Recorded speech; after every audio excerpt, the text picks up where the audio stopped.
You're listening to CX Passport, the show about creating great customer experiences with a dash of travel talk. Each episode, we'll talk with our guest about great CX, travel, and just like the best journeys, explore new directions we never anticipated. I'm your host, Rick Denton. I believe the best meals are served outside and require a passport. Let's get going. How do you possibly introduce someone who has been the face of Hasbro Games? Yes, the games you love like Clue, Monopoly, Connect 4, Life, all the great ones. Someone who might have tippled a cocktail or two with Optimus Prime and has a master's in humanity obtained early in his career through years of bartending. I don't know the right way to do that, but I do know that today I am extremely excited to talk with Mike Verret, the owner of those stories, and much, much more. When you're the face of a brand, you know how to connect with an audience, no matter if that audience is in Dubai, Da Nang, Dunkirk, or Des Moines. Mike now helps others, individuals, teams, companies do just that, connect with their audience. Speaking of connections, once again, I get to have a guest on CX Passport that came via a LinkedIn introduction from Paul Banks, the Banksy of LinkedIn. The man is a masterful connector, and through him, I get this opportunity to talk with Mike. Mike, welcome to CX Passport.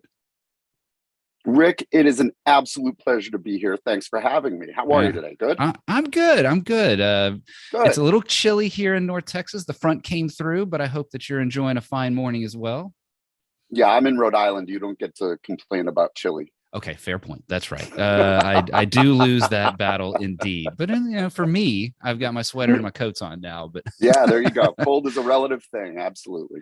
So we were talking in the introduction, I mentioned messaging and that messaging. And so speaking of messaging, I was thinking about one of the most important messages a brand can send, and it's the experience they create. How do customer expectations play into that experience moment? Well, I think, if you were to ask me that question 20 years ago, it was a different answer, right? Right. You really had a situation where brands would control what people knew and got as a message. Maybe go back 25 years. But it started to change things when Amazon, for instance, introduced the idea of ratings and reviews by consumers or the customers. Mm-hmm. All of a sudden, the brands their message was being usurped by the idea of, I could ask all these people who already bought it and see what they think. Yeah. And it really started to shift the dynamic of control and communication from the brand to the consumers have all the power. So if you were to fast forward that now, where many consumers or the customers start to experience the brand is through Google. Yeah. And what they're seeing is that's why businesses now hire SEO and SEM specialists and data scientists and stuff, because it's their last grasp to hold on to that direct connection with the audience, which is really hard to do now simply because of how people process information. But let's apply that to customer experience, and let's apply it to phone service. Yeah. 30 years ago, you'd have to figure out how to get in touch with the phone company to get your phone fixed. Right now, you can talk to 4 different forms of informative contacts before you actually have to call the phone company. Yeah, because you can message them, you can find information on the internet, you can email, you can get on a video chat. All of these different things are dictated by the audience, by the consumer. So think of it in terms of, I don't want to have to pick up the phone. Businesses have to answer that call. Mm-hmm. They have to answer that request. They can't say, sorry, you still have to go through a phone tree and wait 20 minutes. Right. Because now that the consumers have all the control, it's the lens they see through that's most important. The idea of the customer experience is very different than it used to be when the brands could drive that experience. Now they have to hit expectations and exceed expectations of what the consumers want in that experience. So it's really kind of turned 180 degrees over the past 25 years. Yeah, absolutely. Right. And we've heard the phrases outside in, right? That great book and thinking of it from a customer perspective. But I think that gets it, a lot of what I'm hearing you say is that idea of the business has to adapt to what the customers and as a CX guy, I get that, right? That's a key tenet. Yet yet so many companies are simply not doing that right. So even in your example of, hey, the customer is saying, I don't want to talk to you on the phone. I want to have solutions provided for me. Well, we're seeing certainly over COVID, right, that a lot of companies solve for that, the digital experience, but have abandoned some of that human side of it. And customers are saying, yeah, I've tried to solve my problem through all of your digital experiences, but I have failed and I need a human. And companies are kind of going away from that, or trying to, quote, deflect into the digital environment, when the point at which a customer says, I want to talk to you, the customer is exhausted the other options. They want to talk to you. So it gets me to thinking, a lot of experience creation, I'm sure you've seen this, I've been a part of it. It gets created in this conference room. And it's a bunch of people coming together talking about what they think the customer wants and that what they're feeling, think the customer's feeling. But the business then creates something that is not what the customer's thinking about. How does that happen? If we say that we want to be customer focused, but we're designing in a conference room, how does this happen? How do we get that kind of disconnect? So the first fundamental understanding is that business has its own language. In fact, there's no business without show business. You are in a role when you're in business, whether you want to be or not. And to give you a very simple example of this, think of the words that business has created and uses regularly, like synergy. You would never hear the word synergy randomly outside of business. Or ideate. Ideate means think, but business needed to say it differently. And my favorite example is, what KPIs are, key performance indicators. Right. You and me are out to coffee on a Thursday afternoon and we're like, I got to go pick up the kids. Hey, what are your KPIs this weekend? I would say, what are you doing this weekend? You don't say that, Mike? I mean, that's all the time for me. But yeah, all the time. Yeah, right. That's common. That's common vernacular for you, I'm sure. Right. But the point being, when a business is starting, it's 100% vision, passion based. When you got into your business, 100% vision, passion based. But you need people to see that vision and work with you to achieve it. You need to do all of the things to bring that vision to life, which includes sales, marketing, operations, logistics. You have it, technology. A lot of that passion gets eroded. But what happens is it's put into this insulated business brand blueprint that starts with your mission or your vision and goes through your archetype, who you want to be, what is your brand essence, your core values, your strategy, and ultimately your products and services. That's at the bottom. But what you've done is define everything in terms of the business and not how human beings actually process information. Yeah. So you could be in business looking for a business service and you go to a website and read that information, but you're consuming the information as a human. Just because you're in business doesn't mean you're going to understand the words better if they're not in the right order or if they're in the wrong language. You think as a human being, no matter what you're consuming. So businesses tend to insulate themselves with this idea of a brand pyramid or a brand blueprint, where it starts with the mission and then goes all the way down to the bottom floor, that bottom level of what do we sell? Yeah. What's missing is the audience blueprint or the audience pyramid. Yeah. How do you take that internal business thinking and translate it to an audience? And it's a very different story where, the start of one pyramid is the vision and mission. The start of the other pyramid, the audience one, is connection. Yeah. How do you connect the audience to you in a way that they're going to relate and remember and you stand out as different? Because in their mind, there's three qualifiers: first, best, or different. That's what they remember. So how do you come across as one of those three things is connection, and has nothing to do with your vision. That first, better, and different. I want to talk about that a little bit because that's such a key point of how you help people, companies, teams, right? The whole gamut of the folks that you work with hone in their message. But you said something that triggered a memory in me. And it's a former guest, it was a few episodes ago, Andre Ringa of Start Reverse. And that blueprint that you're describing, what his company does is exactly that. And it is start reverse. So don't start with your brand promise, but instead start with the experience that you intend to deliver. Start with the experience. What is it that the customer wants from the experience? And that then feeds your way up into, what do you want your leadership style to be? What do you want your brand promise to be? All of those kind of things. That concept of starting reverse seems very in line with what you're describing. And that is, if you don't want to design an experience in the conference room that doesn't meet what your customers want, well, then start with your customers and come backwards from there. Always. And still, There is one landmine that's left uncovered in that scenario. Okay. Because the question they're going to ask themselves when they're doing this is, what problem do we solve for the customer? Right. It is still being discussed in the confines of business. So it is not how do you solve their problem, it's how do they perceive that solution. You still have to be able to communicate that solution to them in a way that's going to resonate with them. Yeah, interesting. Unpack that a little bit for me. So this idea, because even as an independent consultant, right, I always am thinking about, okay, I know what my solutions are, but I'm trying to think of the problem to solve. But what you're saying is one step further, and that is, don't just identify the problem to solve, but how do you speak of it in such a way that is clear to those who you want to do business with? Tell me more about that. Well, determining that has a lot to do with understanding their perspective first. Okay. So you could have the greatest solution in the world for their problem. Mm-hmm. But if you jump out and just show your services on your website as the first thing, they don't have context that you have. They're not thinking of that solution yet the way you are, because all you've done is show them services. But if you're able to show them this is your challenge and this is why it's the solution, then as you get into the services, it has context for them on where they're going in that story. Okay. So that's a very simple order of information thing. Here's the problem that we can solve. We're going to put it right in front of them.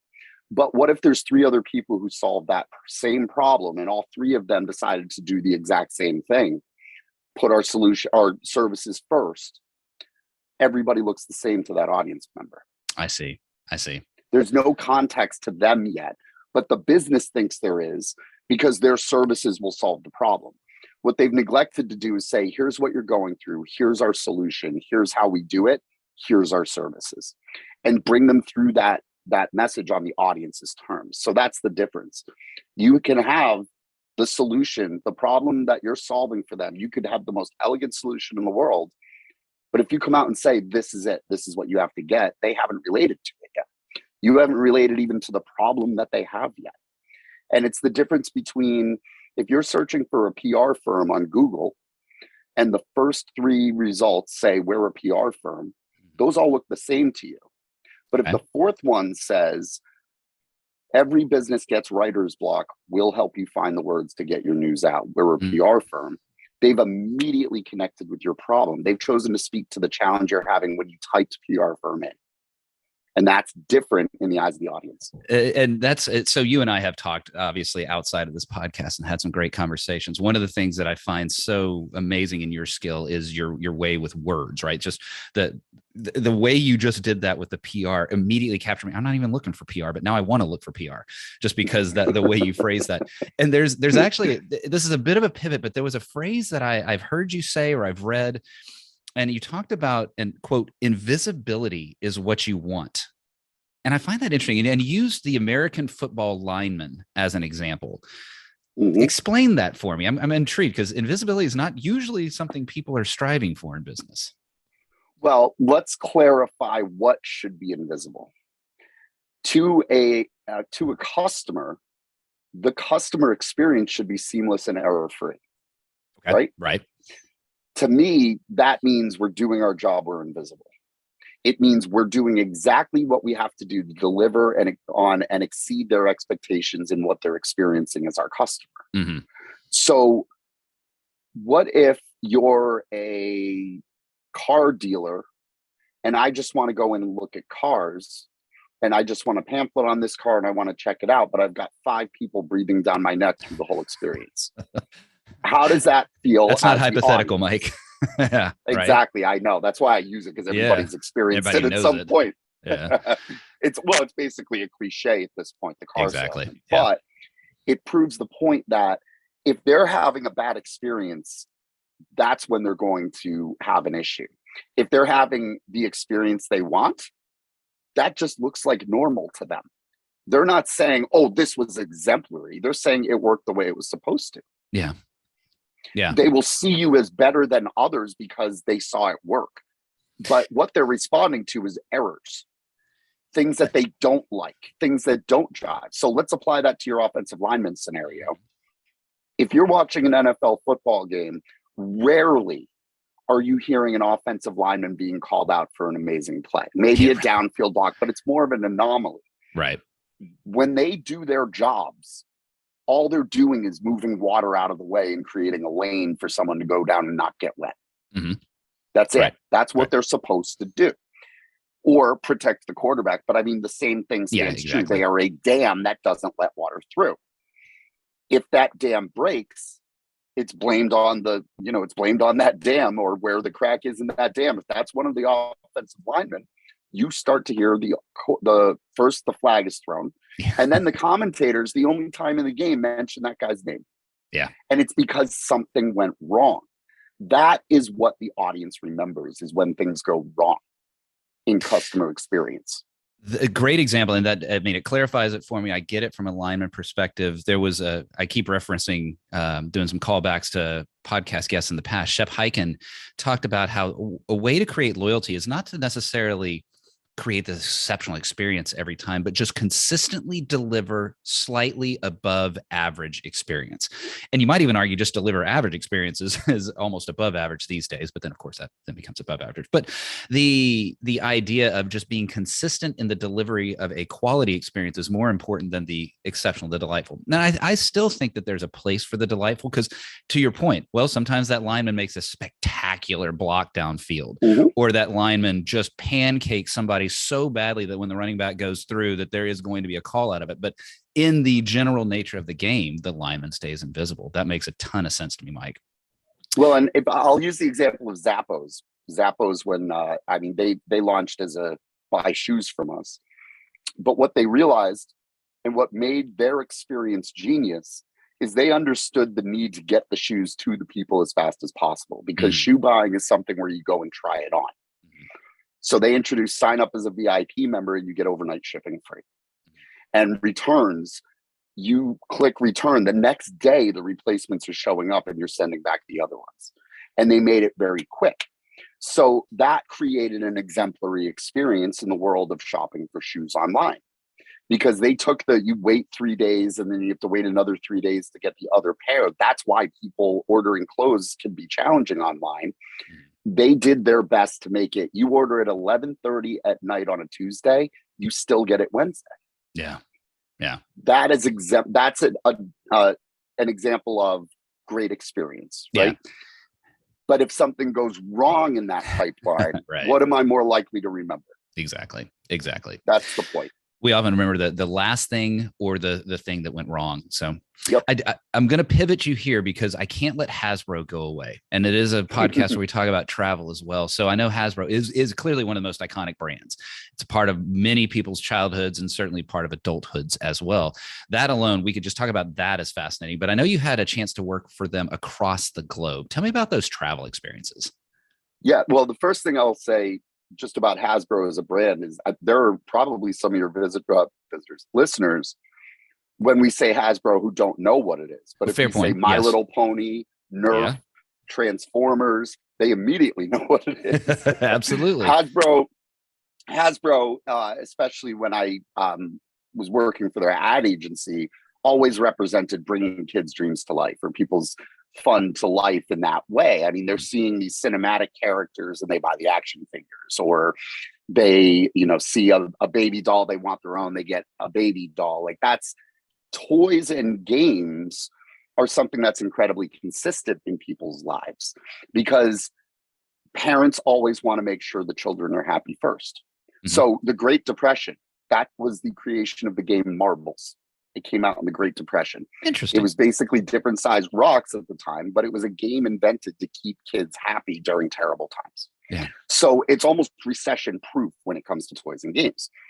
My role at Hasbro for the last 4 years that I was there, I came in from their ad agency and initially worked on Transformers for 2 years, which was amazing. It was so much fun because that was my favorite brand as a kid.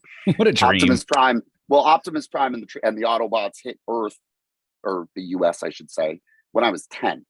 Perfect so timing. It's always left an impression. And, Peter Cullen is the voice of Optimus Prime. Fun fact, he's also the voice of Eeyore. Really? Yes. I never would have thought that those two voices would go together. Same person. But now when you listen, you won't be able to get it out of here. No, but now I won't. And I got to work on, but after Transformers, it became almost like a really painful master's degree for me. I was in this corporate environment, and that's when I started to realize that it's not making kids' dreams come true. It's a process. It's like making toothpaste or trash bin liners.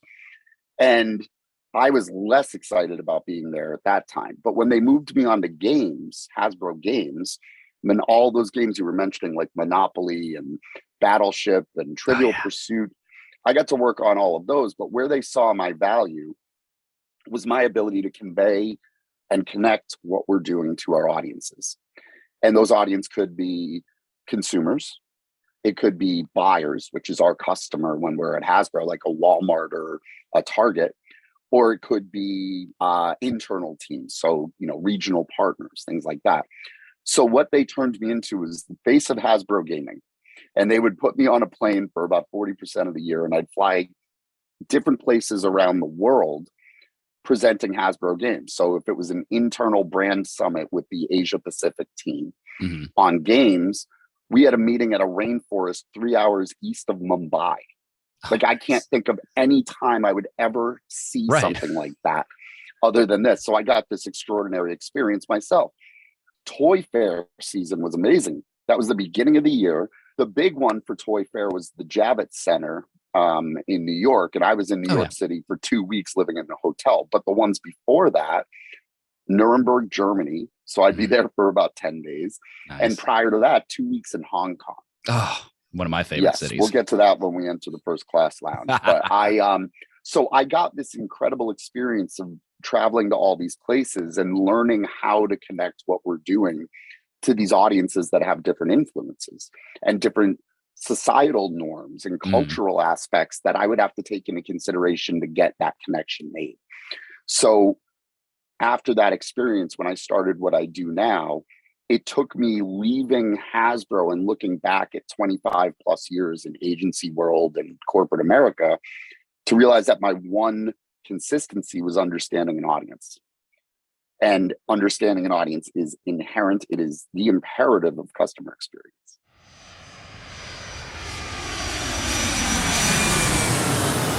Mike, with those kind of global travels, and I know I've been on a plane across the globe, it is nice to stop down in the lounge. And so a little change of pace here. Why don't you join me here in the first class lounge? We will move quickly here, hopefully have a little bit of fun. What is a dream travel location from your past? I am going back to Hong Kong, and I will tell you why. Yeah. I was absolutely fascinated by how they could take the number of people in New York City, all 5 boroughs, and put them in just Manhattan and still feel less bananas, less crazy than Times Square on a Thursday. Yeah. I couldn't get my head around how this city popped up in literally 20 years' time. It became what it is now. The tallest building in 1997 is now in the 60th percentile. Yeah. I mean, they moved the whole airport. So I'm fascinated by the natural beauty around it. Yes. I mean, Victoria Peak is just absolutely breathtaking. The culture around it and just simply how it all flows in such this capitalism churn. Nobody's running into people. It's clean. It's friendly. It just moves. And I was absolutely so intrigued by it. It is by far one of my favorite cities in the world, and I hope it remains so ongoing. I know lots of changes there, some that are not the ones that we would want to see, but from a city, I'm with you. The beauty of it, the food. I could eat there and never be sad. I've always had good meals there. You can eat there and not have to go to any other country because they can practically deliver the authentic food from that country in Hong Kong. If you think about the idea of the place and how much money flows through there since 1997. I walk down the street in Rhode Island, if I go through Providence, I'll see a Dunkin' Donuts every other corner. Yeah. That's Rolex shops in Hong Kong. It's just an amazing experience, at least in Kowloon, in that. For those listening, he's not exaggerating. Exaggerating. It really is like that. So if we're going to return to Hong Kong, but you've been there. So what is a dream travel location you've not been to yet? I'm perfectly happy if I live in the middle of nowhere, but it has to be on the water, on the ocean in particular, as long as nobody's bugging me. And I can just, hang out with my dog, and me and my wife can do whatever we want to do. And So that to me, in my mind, is one of those out over the water villas in Bali. Oh, yeah. That's where I want to go. Boy, that would be nice. I'm sorry. I just need a moment to think about it. So yeah, 6 months sitting there with my computer, my dog, a boat. I'd be so happy. Well, and the kind of work you do, you totally can do that. So let's talk about that a little bit later too. But we talked about food earlier. What is a favorite thing to eat? My favorite food in the world is Cajun food. Okay. My favorite city in the world, well, it's Hong Kong and New Orleans. Okay. I have a true passion for that place, the culture. I think it's such an incredible experience within the US. Yeah. Because it's so different from anywhere else you go. But the food, the big portions, the flavor and the soul of it, I just can't get enough of. It's my favorite thing to cook is jambalaya or red beans and rice. And after that, it's not too far off to, barbecue, Mexican and Asian food. Yeah. It's almost like these, to a degree, it's like the poor comfort food aspect of all of it, where it's just made with love and a lot of it. Yeah. I love that. And Cajun food really is absolutely my favorite. Give me a little jambalaya, a little etouffee. I'm a happy man as well. So what's the flip side here? What's a thing your parents forced you to eat, but you hated as a kid?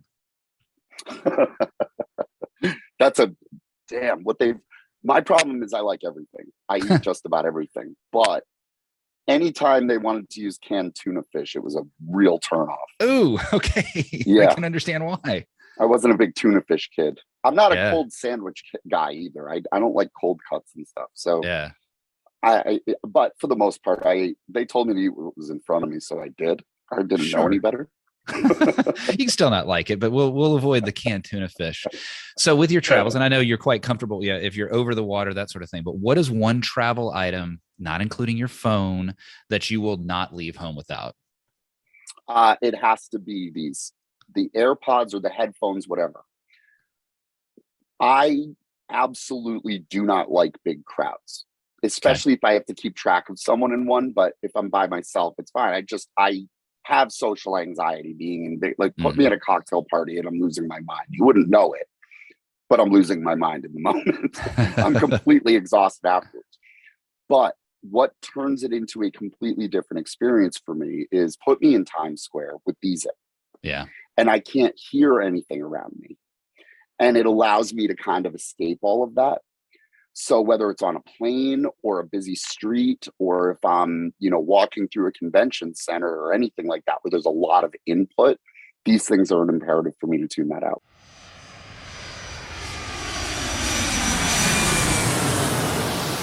Mike, there's one phrase that I want to make sure that we unpack a little bit before we close out, and that is the first, the best, and different in messaging. Unpack that for me. So from the business's perspective, they're thinking in terms of all of these different things that they have to represent in order for their audience to respond, in order for their customer to buy, let's say. But from an audience point of view, and you can do litmus test this yourself, what stands out in our mind is one of those three things. That's what we remember. Things stand out as first or best or different. So first is really hard to come by, but when you do, you see the results of that. Best is actually pretty subjective and is usually after use, after experiencing it, you have an opinion on it. But different, everybody can do. Okay. And to be clear, if you're thinking internally, how do I be different? That doesn't mean the business has to be out on a street corner dressed as a clown holding a sign. That's not what different means. Different is not about the business. It's about the audience and how they see you as differently. Go back to that public relations example. What they saw as being the same was we are a PR firm. What they saw as being different was just the fact that the last one acknowledged what they're going through up front. But that is completely different in the eyes of the consumer. So that's really what we're all shooting for, is how do we show up as one of those three things in their mind, because that's what they're going to remember. Okay, that makes a lot of sense to me. Mike, I took a quick check of the time here, and my gosh, we have gone almost to the end of time here. Well, not the end of actual time, just the end of Oh, our thank time here goodness. together. Look, I don't mean anything bad. I don't mean anything negative by this, Rick. But if this is how I'm going to end my time on Earth, I'm going to be really disappointed. This is not what we rooted for the apocalypse coming, as a recording of CX Passport, as enjoyable as it hopefully is. But I want to ask you, I want to weave together almost like three thoughts that I have in mind. And that is, so in Hasbro, you had to understand how to connect with the audience, right? And how brands do that. And you took that and have learned to how do you apply that today. I'm also thinking about, how does customer experience and brand promise weave together? And then lastly, I want you to expand on that first, that different, that best, that concept. And I'm sorry, I didn't say it quite right, but that concept that you have. And just help me understand, kind of from Hasbro to what you do today, how are you helping individuals, companies, teams really get better at their messaging? Well, the first thing to start with is the understanding of what we already talked about, that your business and the way you think about it is not the way your audience is going to be thinking. Mm-hmm. So think of it as 100% of what's important to you, 3 to 5% of that are important to your audience. That's it. Great point. Great point. And you need to understand going in what that 3 to 5% is. Because once you connect with them, you need to bring them through in the right order to get them all the way to what you want them to do next. But ultimately, it's on their terms. And if they don't connect with what you're saying initially, if you're saying we're a PR firm, they just hit the back button, go to the next result on Google. That's what you're up against if they're searching for services.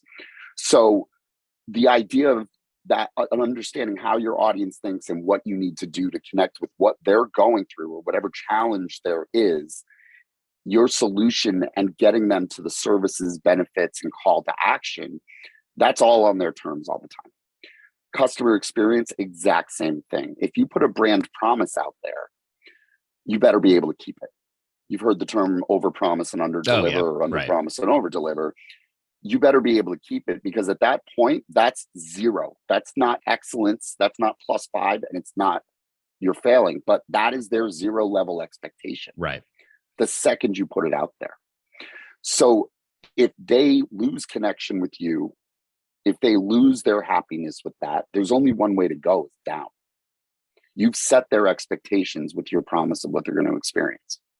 So you have to think on it as, am I going to completely defy their expectations? Chances are it's going to be hard to do. But if you can meet and, like we said, occasionally exceed their expectations, give them those delightful little surprises to remember you along the way, then in customer experience, you're doing your job the right way. Folks can't see this because it's an audio recording. It's causing me to ponder a bit. Uh-oh. And it's that 3 to 5%. So I'm going to go a little bit longer here than we normally do. How do you help people figure that out? Because Mike, I imagine that's probably the biggest challenge. I don't think anybody fights you on that, but it's rather, Mike, help me figure out what that 3 to 5% is. What do people need to be doing, actively doing, to figure that out?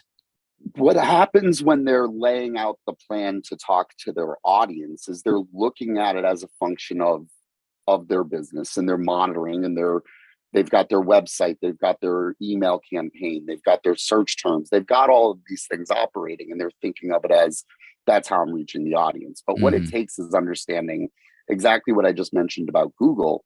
The audience has the luxury of operating in 5 to 7 second increments. Yeah.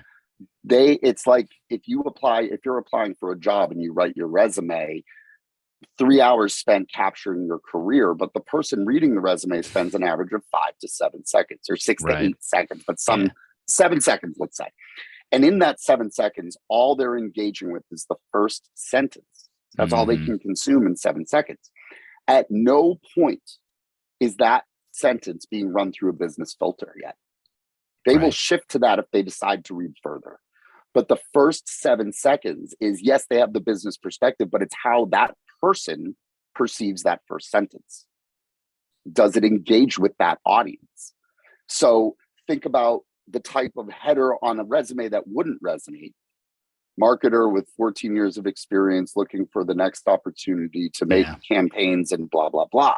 Right. They're not going to remember that. They're not going to respond to that. That's the 6-second pile or the 7-second pile that's going to end up in. Mm-hmm. You need to think in terms of that when people are searching for services or first engaging with you, is how are you coming across to them? And ultimately, what I see is a lot of people, they have something that's very important within their brand to say, to communicate, but it completely gets cluttered with what they think they should be telling them. Gosh. So mm-hmm. where I tend to find the actual connection point is usually buried in the About Us section of the website. Oh. If I'm looking at somebody's website for the first time, where they actually do talk about what the customer is going through. But their inclination is to say, here's the solution to that, and not here's what you're going through. Now, think of the term need state, and think of it in terms of just a point plotted on an X and Y axis graph. It's just a point floating there. Yeah. The tendency is to say, this is what we need, they need. So here's the line going forward from need state. But what you need to think about is not that point and not after it. That's what problem do we solve, is after it. How did they get to that need state is what you need to be thinking about. It's a line coming into that point, not leaving it. How do they get to that need state? Interesting. Well, Mike, how can people get in touch with you to help them figure out what that first line needs to be, to figure out what that messaging needs to be, to understand how their future customers did get to that need state? It is very simple. You can either visit my website, verretandassociates.com. Okay.